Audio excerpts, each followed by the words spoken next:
naman ang putang inang buhaya.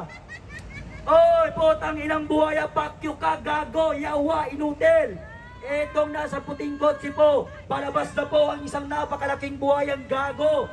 Yan po, yan, buhaya, buhaya, buhaya ang putang ina. Buhaya ang putang ina. Ang plate number niya, 1376, putang inang kurakot yan.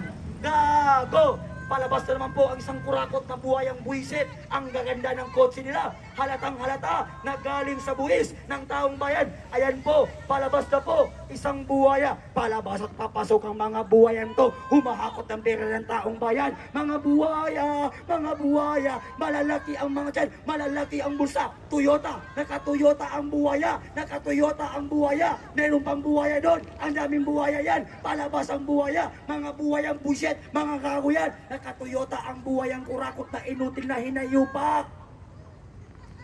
Yan. Kung matapang kayo mga kongresista, lumabas kayo dito.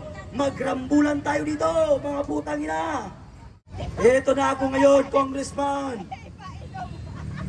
Huwag lang kayong mag-sniper. Baka matamaan ako dito. Kawawa naman ako. Wala nang magsasalita akong mabaril ako.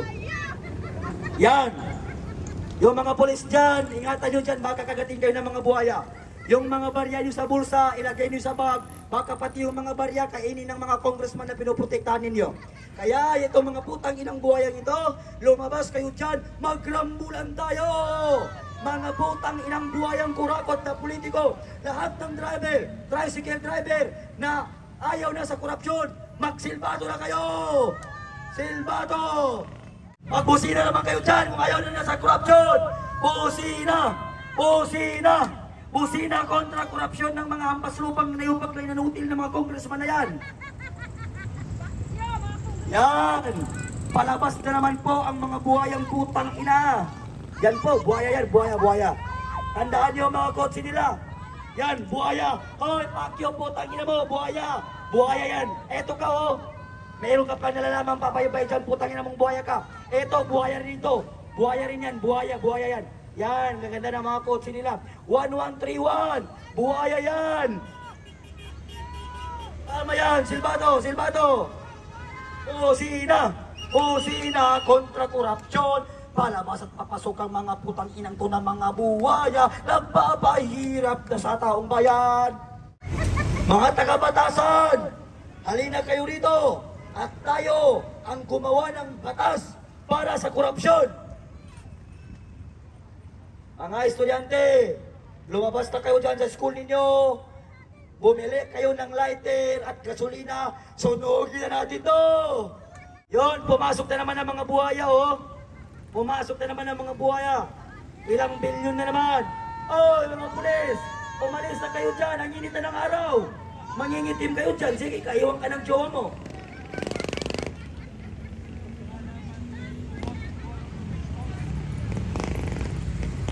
Bumili tayo ng mga itlog na baog. Lahat ng kongresistang papasok ngayon dito, babatuin natin ang itlog. Babatuin natin ang itlog ang lahat ng mga kotse ng mga congressman na papasok sa House of Crocs ngayon. Batuin natin sila.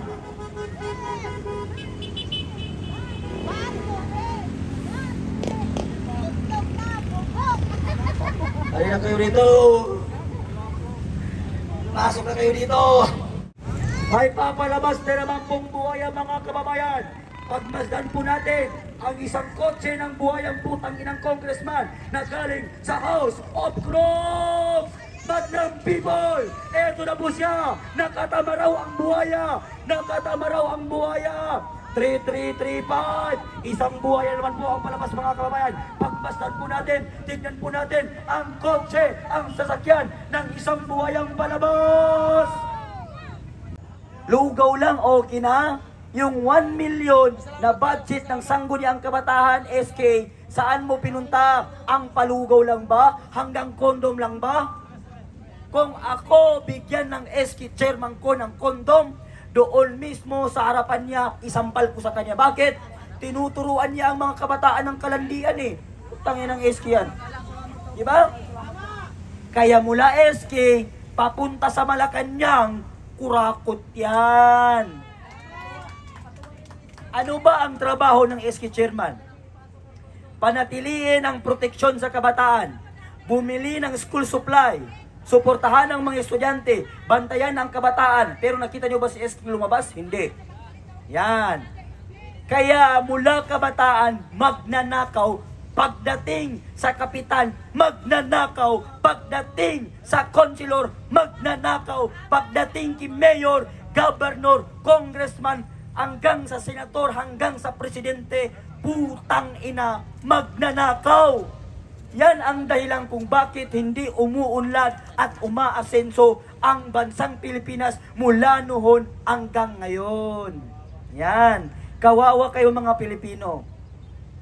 Ang 10% na budget na yan, 5% dyan ay gagastusin para sa kabataan. Ang 5% naman, itatago yun sa sangguniang kabataan, gagamitin yun sa mga disaster. Kung merong bagyo, baha, yung 5% na sa sangguniang kabataan, kailangan gamitin yun. Ako, hindi ako politiko, pero alam ko ang batas. Bakit? Nag-aaral ako kayong mga estudyante dyan, karapatan nyong tanungin ngayon ang inyong mga SK, lahat ng kabataan, pumunta kayo sa SK ninyo at itanong nyo kung saan napunta ang 10% na budget ng sangguniang kabataan. Lahat naman ng mga matatanda, pumunta kayo sa barangay hall ninyo at itanong nyo sa kapitan ninyo kung saan napunta ang 5 million na binababa ng City Hall para sa financial health support para sa mga Pilipino na sasakupan niya. Yan. Ngayon, pinag-uusapan natin ang korupsyon, ilabas na natin lahat para malaman ng taong bayan ng mga korupsyon na nagaganap sa ating bansa. SK Chairman, natikman mo ba kung ilang estudyante ngayon ang walang school supply? Kapitan, nakita mo ba ngayon kung ilang Pilipino ang gutom sa iyong nasasakupan? Kagawad, ganun din. Kayo, mga mayor, governor, nasubukan nyo ba? Natignan nyo ba? Hindi. Ano pang hinihintay pala natin? Lahat pala tayo ay biktima ng korupsyon dito sa ating bansa. Mr. Chair, please, pahingi ng isang speaker. Pagod na ang taong bayan sa korupsyon dito sa ating bansa. Gusto ko, nakabulyum na ba itong sound system natin? Nakabulyum na ito? Tignan ko nga rito kung abot hanggang dito. Abot ba? Malakas nga. Oy, palabas na naman ang putang inang buhaya. Oy, putang inang buhaya, pakyo ka, gago, yawa, inutil. Etong nasa puting kotse po, palabas na po ang isang napakalaking buhayang gago. Yan po, yan, buhaya, buhaya, buhaya ang putang ina.